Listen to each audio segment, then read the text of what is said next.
So hey guys, I don't usually come up with this kind of video हो भन्नु जरुरी नै थियो त्यसै कारण म आएको। सो सोशल मिडियामा एउटा भिडियो एकदमै भाइरल त भन्दिनँ, एउटा कन्टेन्ट एकदमै बेसी चलिरहेको छ। यो तपाईँले पहिला भिडियो हेर्नुहोस्। पीके ब्लॉगर भाई, तू कान खोल के सुन ले। तूने तेरे पेज पे नॉर्थ सिक्किम का वीडियो बना के तूने डाला है। तू सिक्किम घूमने के लिए आया था ना, तो तूने नॉर्थ सिक्किम का बदनामी किया है, तो तू जल्द से जल्द वो वीडियो डिलीट कर दे। सो गाइस, ये वीडियो बनाने का मतलब एक ही है कि आप लोग अगर सेफ्टी चाहते हो, देखो मैं ये रूम में हूँ, अभी बैठा हूँ, 0 पॉइंट कर चुका हूँ, ठीक है। अगर आप लोग अपना सेफ्टी चाहते हो तो अभी नॉर्थ सिक्किम मत आओ। रिक्वेस्ट करते हैं कि सुना हूँ ईस्ट सिक्किम में स्टॉर्म आया हुआ है, पूरा बर्बाद हो चुका है, लोग फंसे हुए हैं, सब बंद कर चुके हैं, लाचिन बंद हो चुका है, तो नॉर्थ सिक्किम अभी मत आओ। ये बहुत ही इंपॉर्टेंट अपडेट। देख लो, पूरा स्टॉर्म आया हुआ है, स्टॉर्म देख लो, मौसम देख रहे हो, कभी भी कुछ भी हो सकता है। महादेव का कृपा से हम लोग अगर कल सुबह निकल गए तो ठीक है, कल सुबह निकलेंगे, और हम लोग भी यहाँ फंसे हुए अभी। तो बहुत ही ज्यादा इम्पोर्टेंट ये मैं मैसेज दे रहा हूँ वीडियो के थ्रू कि मत आना गाइस, और थैंक यू। मैं अभी यहीं पर हूँ, रूम के अंदर होता है, लेकिन सिक्किम में अभी कोई प्रॉब्लम नहीं है। इस तरीके का फालतू वीडियो बना के तू सोशल मीडिया पे मत डाल भाई। तू जितना हो सके जल्दी से जल्दी तेरा ये वीडियो सोशल मीडिया से डिलीट कर दे। तू सिक्किम का बदनामी कर रहा है, तू सिक्किम में घूमने आया था, तू सिक्किम का बदनामी कर रहा है। तो मैं तेरे को रिक्वेस्ट करता हूँ, तू जल्द से जल्द ये वीडियो सोशल मीडिया से डिलीट कर, नहीं तो मैं इसी वीडियो मार्फत सिलीगुड़ी, दार्जिलिंग, सिक्किम के ड्राइवर भाई लोगों से मैं रिक्वेस्ट करता हूं, इस भाई के पेज में जाके आप लोग इस वीडियो पे आप लोग रिपोर्ट कीजिए। तपाईँहरूले भिडियो हेरिहाल्नुभयो होला। मलाई त लागेन कि नराम्रो इन्टेन्टले भनेको या समथिङ एज इन सच भनेको भनेर। किन भन्दाखेरि चाहिँ अब यो मान्छेले बुझ्नुपर्ने क्या, अब ब्लगमा अपडेट दिनु एकदमै जरुरी छ। हामी ब्लगिङ गर्न जाँदा, नयाँ जग्गामा जाँदाखेरि अहिले नआइज भन्नु ठिकै हो, किनभने पानी परेको छ, वेदर कन्डिसन ठिक छैन, वेदर के हुँदैछ कसो हुँदैछ कसलाई थाहा छैन होइन। अनि यहाँ मान्छेले रियाक्ट गर्नु पनि कस्तो रियाक्ट गरेको छ भन्दाखेरि चाहिँ अब अहिले चाहिँ के भन्छ, त्यो भिडियो डिलिट गरिहाल भने भिडियो किन डिलिट गर्छ? उसले त उसको साथीहरूलाई, उसलाई जसले फलो गर्छ उसलाई भनेको त, तपाईँलाई थोरै न भनेको छ कि मतलब के भन्छ नर्थ सिक्किमको बदनामी गरेको छ अरे। अरू वेदर त्यस्तै छ,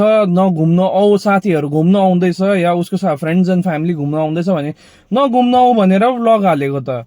अन्त नघुम्न आऊ भन्दामै उसको त्यो त आफ्नो पर्सनल चोइस हो। हामी ऊ लिबरल छ नि त, त्यहाँ त कुनै बाध्यता छैन कि सिक्किमलाई बदनाम गरेको छ भनेर। सिक्किमलाई के बदनाम चाहिँ गरेको छ?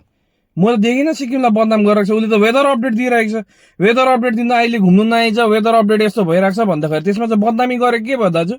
म त छक्क परेँ तपाईँको कुरा सुनेर। कन्टेन्ट पाउँदैन तपाईँले? कन्टेन्ट पाउँदैन कि अल्छी लागेर बसे? यसो अहिले अलिकति बिचमा घाम लाग्दैछ, लुगा धुइदाइ पारेर सुकाउनुहोस् न। राम्रो बिचमा हडामा फेसबुकमा आएर बोलिरहने काम छैन के? किन भन्दाखेरि अब उसको त्यो भ्लग कन्टेन्ट तपाईँलाई हेर्नु पनि भनेको छैन। उसको 650 फलोवर्स रहेछ, 650 फलोवर्स रहेछ होइन। त्यसमा उसले आफ्नो फ्रेन्डलाई पनि भनेको हुनसक्छ, फ्यामिलीलाई पनि भनेको हुनसक्छ। राइट, फ्रिडम टु स्पिच त जसलाई पनि छ नि त। उसलाई त्यो मन परेन, उसलाई त्यो यस्तो भइरहेको छ, पानी परिरहेको छ, हुनु पनि त हो। कति मान्छेले जान गुमायो यो हिजो अस्तिको हुरी बतासमा भन्नुहोस् त। अन्त यो त बुझ्नुपर्ने कुरा हो नि त। यति बेला नआइज केही पनि हुनसक्छ। पानी मान्छे किन आउँछ टुरिस्ट भन्दाखेरि, फर्स्ट अफ अल टुरिस्ट आउँछ किन भन्दाखेरि चाहिँ अब राम्रो वेदर छ, राम्रो घुम्नु, राम्रो देख्नु पायो भने पो पैसा खर्च नगरिकन मान्छे पनि घुम्नु आउँछ। अब वेदर यस्तो पानी परेको गरिरहेको छ, घरि तुफान आउँछ, घरि अनसर्टन वेदर भइरहेको छ, त्यस्तोमा को घुम्नु आउँछ? अन्त उल्टा आफ्नो फ्रेन्ड्स एन्ड फ्यामिलीलाई पो अपडेट गरेको त, म ठिकै छु, यो वेदर अपडेट दिइरहेको छु, अहिले सिक्किममा चाहिँ अहिले 1-2 दिन चाहिँ घुम्नु नआइज भनेर। त्यसमा सिक्किमको बदनामी चाहिँ कहाँ गर्यो? छक्क पर्नुमा कुरा गर्छ यार। कन्टेन्ट पाउँदैन रहेछ, हाउडामा जे पाए त्यो, जता पाए त्यता जोतमा बोलिरहेको हुन्छ। त्यसरी गरेर हुन्छ? साँच्ची नै नाम त ठिकै दिएको रहेछ, खुलित तामाङ भनेर।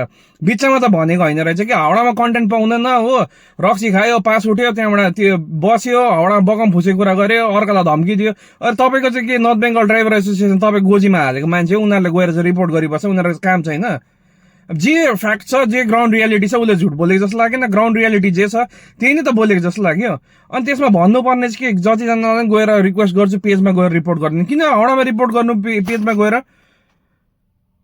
होइन रिपोर्ट गर्ने पनि कारण हुन्छ नि त अब अनुचित बोल्यो अनअथराइज बोल्यो या इलिगल बोल्यो या समथिङ अगेन्स्ट द ल बोलेको छ भने लु गएर रिपोर्ट गर्नु अरे अनि जस्ट बिकज उसले वेदर अपडेट दिइरहेको छ भनेर उसको पेजमा गएर रिपोर्ट गर्नु भन्नु चाहिँ के खोजेको तपाईँले म त छक्कै परेँ म त छक्क पर्छु मान्छेहरूको काम छैन बरी गुन्द्रुकमा स्त्री लगा भनेको चाहिँ यही हो कन्टेन्ट छैन बिचमा तपाईँ त पार्टीको टिकट लिनुहोस् हो बरु भन्दा पार्टीको टिकट लिएर एउटा पार्टीमा बरु हिँड्नुहोस् तपाईँलाई बरु एउटा पञ्चायतको मेम्बर भयो भने तपाईँ सुहाउँछ मुद्दामा त कुरा कहिले गर्दैन तपाईँ हाउडा तपाईँको भिडियो हेर्छु नि होइन हाउडाको भिडियो हुन्छ शुभ प्रोसँग पनि झगडा परिहाल्नु भयो तपाईँलाई त एउटा रेस्पेक्टेड पहिला तपाईँले के भन्छ सिलगढी ड्राइभर चालक एसोसिएसनलाई तपाईँले हेल्प गर्दाखेरि हामीले पनि सपोर्ट गरेको थियो हामीले पनि लाइक गरेको थियो हामीले पनि कमेन्ट गरेको थियो तपाईँको भिडियोजहरूतिर ठिकै छ राम्रै हो त दाजुले भनेको राम्रै हो भनेर फलो गरेको त तपाईँलाई नाना भाती बोल्नुको लागि थोरै न फलो गरेको जस्ट बिकज फलो गर्छ भन्दामै नाना भाती बोलेर चाहिँ बिचमा हडाम भाइरल हुन नखोजिबस्नु मेरो यही बिन्ती छ उसको आफ्नो पर्सनल लाइफ उसको आफ्नो पर्सनल अपडेट जो दिइरहेको छ त्यसको लागि